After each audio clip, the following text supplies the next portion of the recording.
napakahigpit ng security system nila.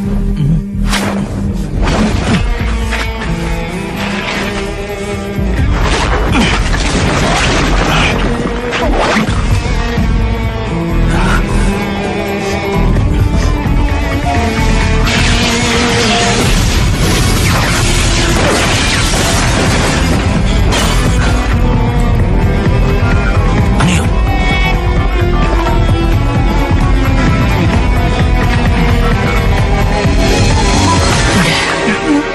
Paumanhin, tol. Pero kailangan mo sabihin sa amin kung nasan si Rika Yamamura.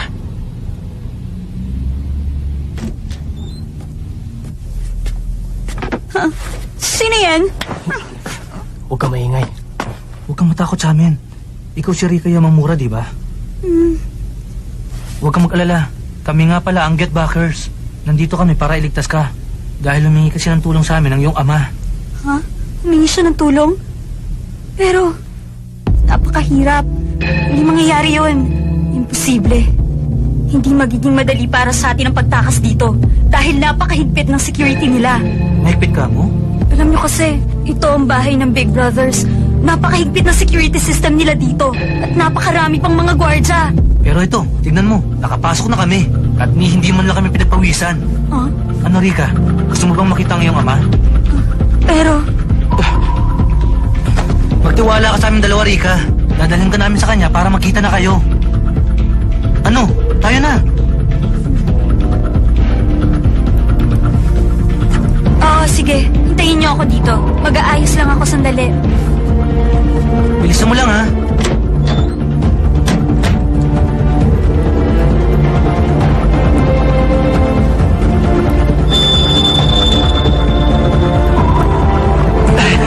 Sikretong daanan?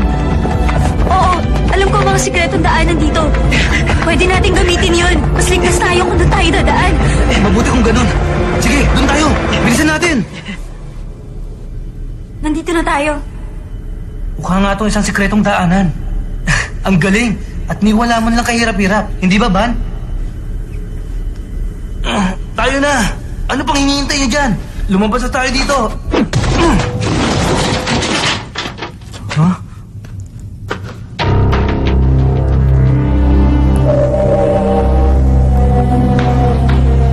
Naku, lagot tayo. Sabi na, tama ang hinala ko. Huh? Napakadali nyo lang palang lokohin. Pasensya na. Pero sinabi ko ang tungkol sa inyo habang nagbibihis ako. Ano? Pero Rika, bakit? Para sa inyong kaalaman, may relasyon na kami ng pinuno ng Sun Society. Siya nga pala si Tachikawa. Akala ko pa naman magagaling kayo. Hindi kayo nag-isip. Bakit? Sa tingin nyo ba, gusto ko pang bumalik sa walang kwentang pulubing yun? Ulube? Tama, pulubing. Ang walang kwentang matandang yon o ang aking ama. Gusto niya ako makita? Pwede ba? Nagpapatawa pa kayong dalawa? Alam niyo bang nahirapan ako ng gusto nung siya pa ang kasama ko? Ayoko nang bumalik pa sa kahirapan. Naiinggit ako tuwing nakakakita ako ng mga batang kasing edad ko at nagsasaya. Dahil hindi ko naranasan yun. Na-bankrupt ang kumpanya namin dati kaya binenta ako ng aking ama sa Big Brothers. Dahil doon, galit ako sa kanya. Pero kahit papano, nagpapasalamat pa rin ako sa pagbenta niya sa akin. Tingnan niya singsing na to. Kung kasama ko siya, hindi ako magkakaroon ng singsing na kasing ganda at kasing mahal nito. At hindi lang ito. Meron na rin ako magagandang bag, damit at sapatos. Nakukuha ko dito ang lahat ng gustuhin ko. Maganda ang buhay ko dito at masaya na ako. Di tulad nung siya pang kasama ko. Hindi na ako babalik sa kanya dahil hindi ko ipagpapalit ang buhay ko dito. Kung sa amin, napakabait mo raw. Ipinagmamalaki ka pa nga niya dahil hindi ka raw nagre-reklamo kahit na mahirap lang kayo. Hindi ka raw niya nagawang protektahan noon. At pinagsisisihan niya yun. Nagmakaawa siya sa amin na ibalikan namin sa kanya para makahingi siya ng tawad. Gustong gusto ko na talagang makita ng iyong ama, Rika. Kung alam mo lang, nag-aalala siya ng gusto sa kalagayan mo. Wala na akong pakialam sa kanya. Pinabayaan niya ako dati. At dahil doon, kinalimutan ko na siya. Galit ako sa kanya at para sa akin, wala na akong ama. Rika? Itigil nyo lang daldalan. Mga pangas kayo. Ngayon, sa tingin nyo ba makakalabas pa kayo ng buhay dito? Linalo mo tong lahat. Kung di ako nagkakamali, kagagawan mo ang paghihirap nila. Pinagnakawan mo ang kumpanya nila para malugi sila, hindi ba? Ano ngayon kung ginawa ko yun? Tumataas na rin noon ang bayarin niya sa kumpanya. Kaya baliwala na rin kung ipagpapatuloy pa niya ang negosyo niyang yun. At isa pa, nakita ko maganda ang anak niya. Kaya pinagdaluhan ko kung paano siya makukuha. Ginawa ko ang lahat para siguraduhin maghihirap ang matandang yon. Para madali kong makuha sa kanya ang anak niya. Umayon naman ang lahat sa plano ko. Kaya ito siya ngayon.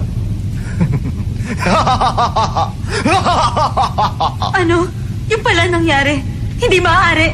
Linanin niyo pala lahat ng ito. Pasensya ka na, tanda. Pero, kailangan mo pagbayaran ang mga nagawa mo!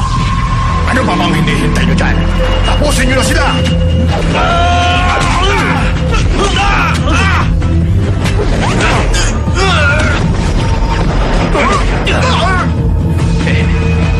Dalawa lang sila, hindi niyo pa matalo! Bakit nanginginig ka? Mapuputo ka na! Ano ba nangyayari?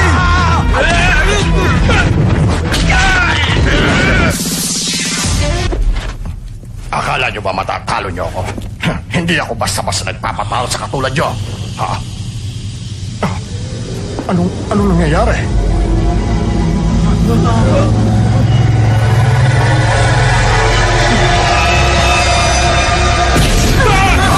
Anong nangyayari? Bakit nagkaganito sila? Anong ginawa sa kanila ng dalawang yun? Sandali! Dito ka lang makiusap. Huwag mo kong iwan dito na mag-isa. Ano ka ba? Pwede ba bitawan mo ako? Ayoko! Hindi ako papayag na iwan mo ako dito na mag-isa.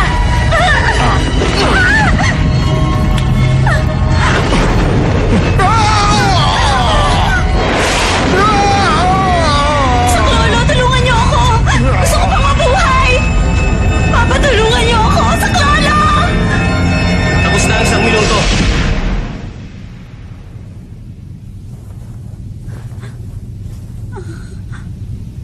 Ano, Rika?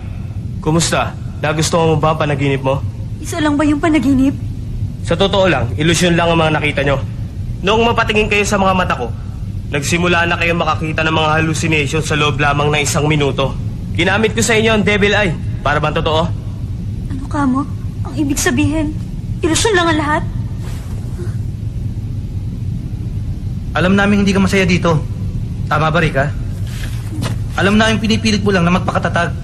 Pero siguro naman, alam mo nang wala nang dahilan para manatili ka pa dito. Ang mabuti pa, sumama ka na lang sa amin dahil hindi ka naman magiging masaya dito eh. Umalis na tayo dito. Tayo na. Hinihintay ka na ng ama mo.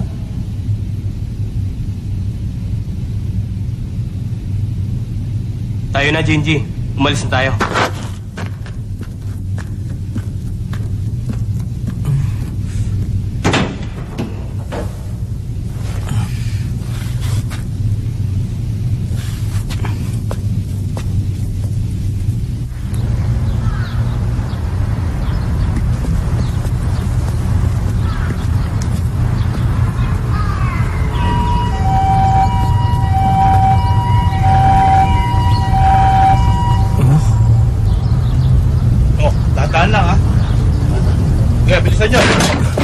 Lolo! Anong nangyari?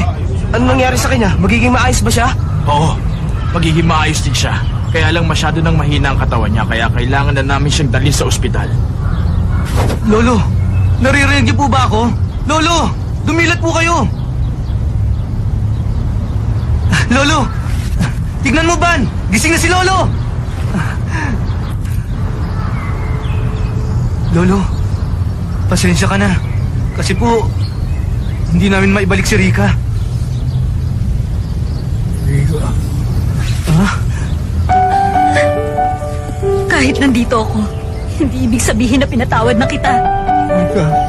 Rika, patawarin mo ako. Patawarin mo ako, anak. Salamat at nakita kita, Rika.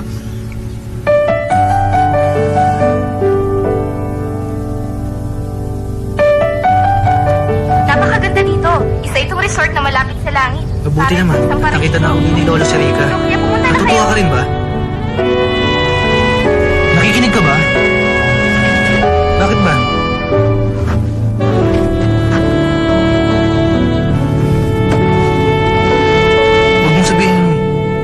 mo ang Devil Eye.